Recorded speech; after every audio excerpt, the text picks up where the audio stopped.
Walk down the cleaning aisle at any grocery store and you'll pass a plain cardboard box that runs about $5. No lightning bolt on the label. No warning about melting your face off. That box has been sitting on the shelf doing its job since 1874, a good 50 years before anybody bottled up the harsh stuff and slapped a scary name on it. And most folks never figured out what I'm about to tell you.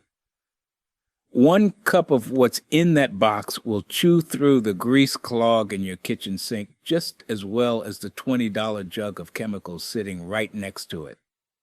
No heat, no fumes, and no quietly eating away at the very pipes you're trying to save. I'm going to show you what it is, how to use it step by step, and the one kind of clog it will not touch. And stay to the end, because I'll tell you the real reason a plumber will either charge you extra or walk away from your sink completely, and it has nothing to do with the clog. Let's get into it. So why does a $4 or $5 box of laundry booster clear a drain that a jug of acid struggles with? To answer that, you've got to understand what's actually clogging your pipe in the first place, because it changes everything about how you fix it. Almost all of the slow drains I get called out for are not some mystery object jammed in the pipe. They're grease. In the kitchen especially, it's fats, oils, and grease. In the trade, we just call it fog. Every time you rinse a greasy pan, a little warm fat goes down the drain looking like harmless liquid. Then it hits the cooler pipe wall further down, and it does exactly what candle wax does when it drips onto a cold holder. It stops moving. It sets. It sticks. Now watch what happens over months and years. That grease coats the inside of your pipe in a layer, and every wash after that, more food bits and soap scum catch on this sticky layer. The pipe narrows. Think of plaque building up in an artery. The opening gets smaller and smaller until one day a coffee ground or single noodle is all it takes to close it off completely. And now your water's just standing in the sink. In the bathroom, it's a little different. There it's mostly hair, bound together with soap scum into a mat. Same idea, though. Organic gunk building slow, narrowing the pipe. And here's why that matters for what you pour down there. All of it. The grease, the soap, the food, the hair, it's organic. Organic buildup can be broken down chemically without going nuclear on your plumbing. But the industry's answer is usually to go nuclear anyway. Pay attention here, because this one detail explains the whole thing. Walk back to that store shelf. The aggressive drain cleaners come in basically 2 flavors. You've got the acid openers, straight sulfuric acid, which will run you $36 to $78 for the strong stuff. And you've got the lye-based products, sodium hydroxide, the same chemical people use to make soap. Now, the part nobody puts on the label in plain English. Both of those work partly by generating heat. The lye reaction especially. When concentrated lye hits water and grease down in your trap, that reaction can climb toward boiling right there inside the pipe. And heat is a real problem. Your white PVC drain pipe starts to soften at around 140 degrees. It's only rated to handle water up to about that mark. Rolling boiling water off your stove is 212 degrees.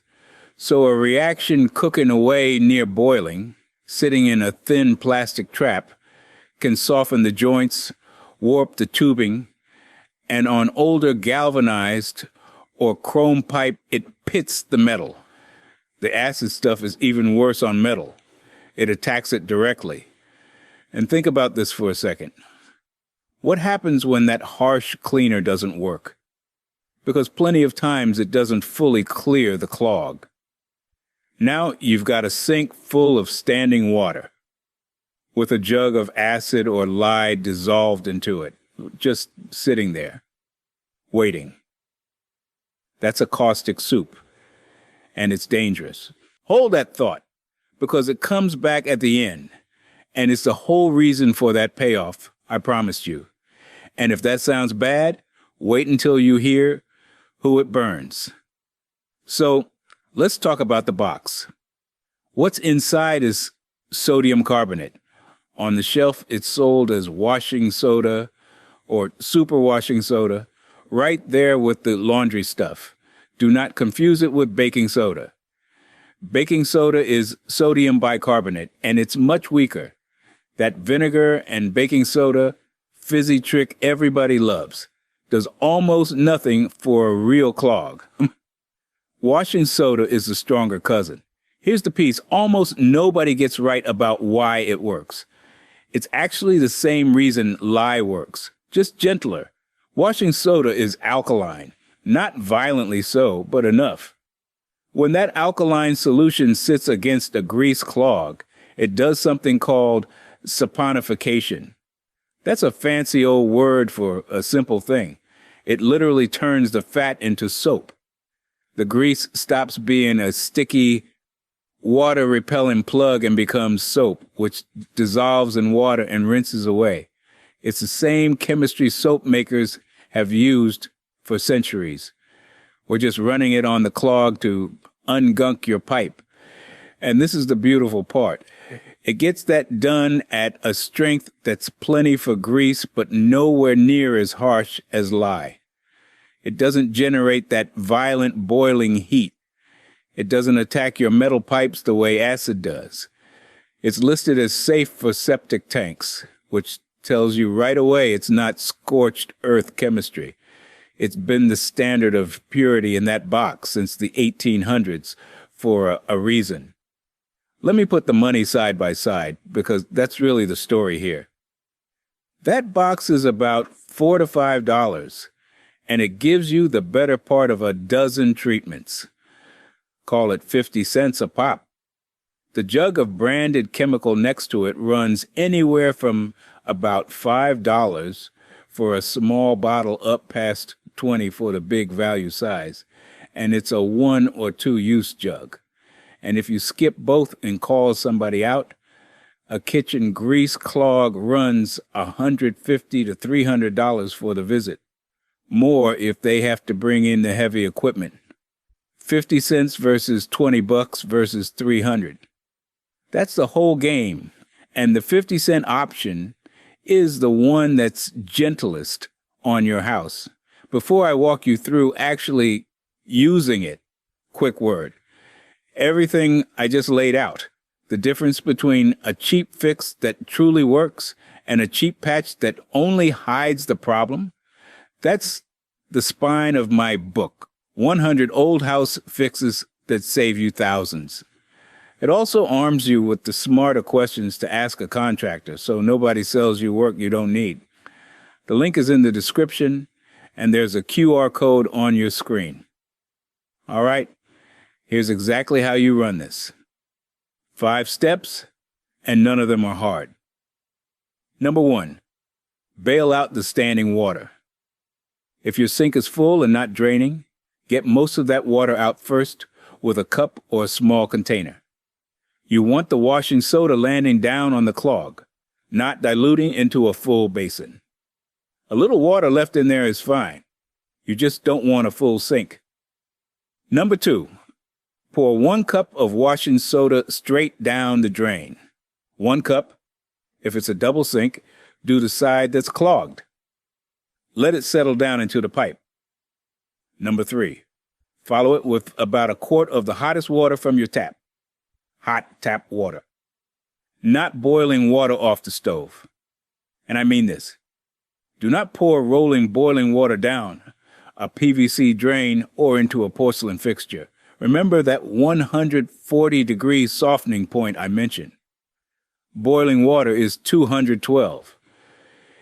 It can warp the plastic and crack the porcelain, and now you've turned a clog into a real repair bill. Hot tap water runs around 120 to 140, and that's plenty to help the washing soda do its work. So, hottest tap water, a quart of it, poured in right after the powder. Number 4, walk away. Give it 30 to 60 minutes. This is not the fizzy quick trick. The washing soda needs contact time sitting against that grease to convert it. Go do something else. Longer is better on a stubborn one. Number 5, flush it through with more hot tap water and see how it drains. On a light clog, 1 round does it. On a real grease plug that's been building for years, you may need to run the whole thing twice, or even leave a second dose in overnight. That's normal. You're dissolving something that took years to build. Give it a couple of rounds before you decide it isn't working. For a while after you clear it, that drain runs perfect and you forget all about it. But the grease never stopped coming. Every greasy pan, every plate you rinse, is building that layer right back. So here's how you keep from ever needing the full treatment again. Habit 1, and this is the big one. Stop putting grease down the drain in the first place. Bacon fat, the drippings from a pan, cooking oil, do not rinse it down while it's warm and liquid because it does not stay liquid. It solidifies downstream, right on your pipe wall, exactly like we talked about. Pour it into an old can or jar. Let it harden. Throw it in the trash. That one habit alone prevents most of the kitchen clogs I ever see.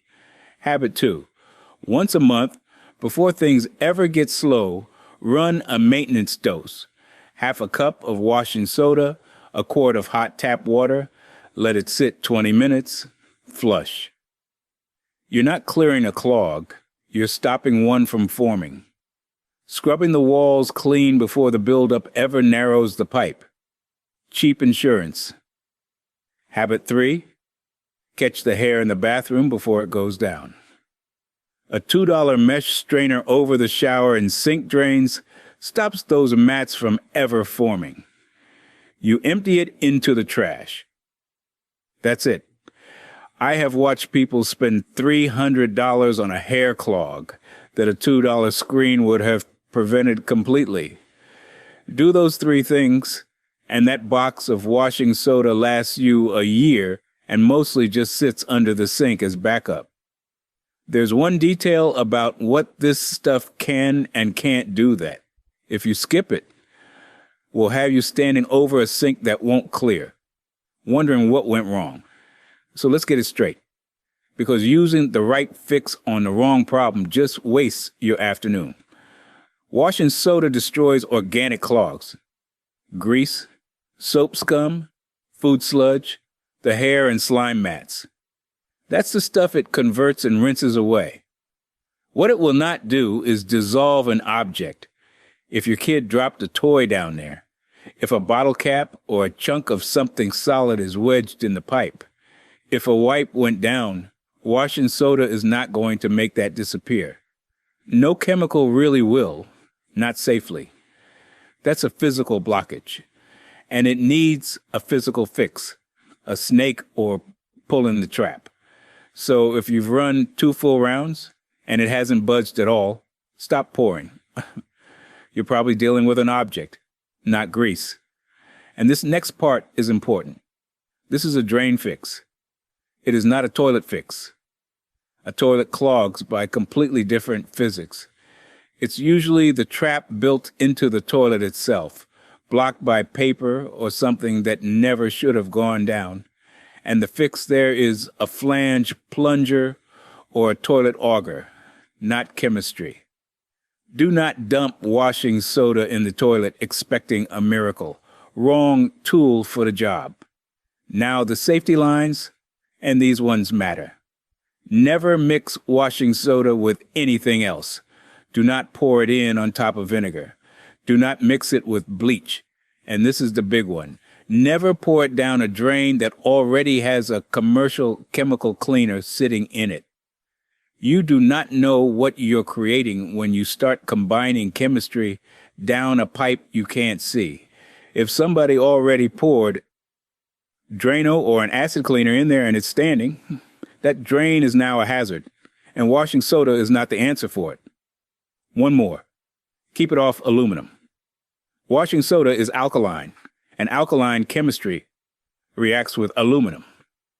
So no aluminum sink drains, no aluminum pot sitting under the stream. Keep it plain and simple. 1 cup down the drain, hot tap water, and nothing else in the mix. Let me hit the questions I get all the time, because your situation is probably one of these. What if it drains slow but isn't fully clogged? Perfect. That's the easiest case, and honestly, the best time to use this. Full cup hot tap water, let it sit an hour. A slow drain is a grease layer that just hasn't closed all the way yet, and washing soda eats right through it. What if I've got old galvanized or cast iron pipes? You're fine. This is actually one of the reasons I like it for older homes. It's not acid, so it's not pitting your metal. Generally enough to run monthly, even on old plumbing. What if I'm on a septic system? Also fine. It's listed septic safe. It won't kill off the bacteria in your tank the way harsh cleaners can. Just don't go crazy with the dose. What if the drain isn't slow? It just stinks. That smell is almost always the same organic gunk we've been talking about, coating the pipe walls and going rancid. So the same treatment handles it. Half a cup of washing soda, hot tap water, let it sit. It converts the greasy film that's feeding the smell instead of just perfuming over the top of it like the spray cans do. If the smell is coming from a drain you rarely use, like a guest bathroom or a floor drain, it might just be a dried out trap letting sewer gas up, and the fix there is even simpler. Run some water down it to refill the trap. But if it's your kitchen sink stinking, it's grease, and the box handles it. What if nothing happens at all, even after 2 rounds? Then, like I said, you're probably not looking at grease. Stop pouring more chemistry at it. Time to physically snake it, or pull the trap under the sink, which is 2 slip nuts and a bucket. And honestly, a 15-minute job I'll cover another day. And what if the water is coming up in more than one fixture at once, or backing up from a floor drain? Now stop. That's not a single drain clog. That's most likely your main line. And that's a real call. Washing soda in one sink won't touch a main line problem. And that's one where the money is actually worth spending. Know the difference between the 20-cent fix and the real repair. That right there is the whole skill. All right? The thing I promised you at the top. Why a plumber will either surcharge your drain or flat out refuse to work on it, and why it has nothing to do with how bad the clog is. It's that caustic soup. Remember the standing water full of dissolved acid or lye I told you to hold on to. When somebody pours a harsh commercial cleaner down a drain and it doesn't clear, that chemical does not disappear. It's sitting right there in the standing water in your sink or your trap. Now the plumber shows up. The second he opens that trap or the moment he starts plunging, that caustic liquid can splash onto his hands, his arms, his face, his eyes.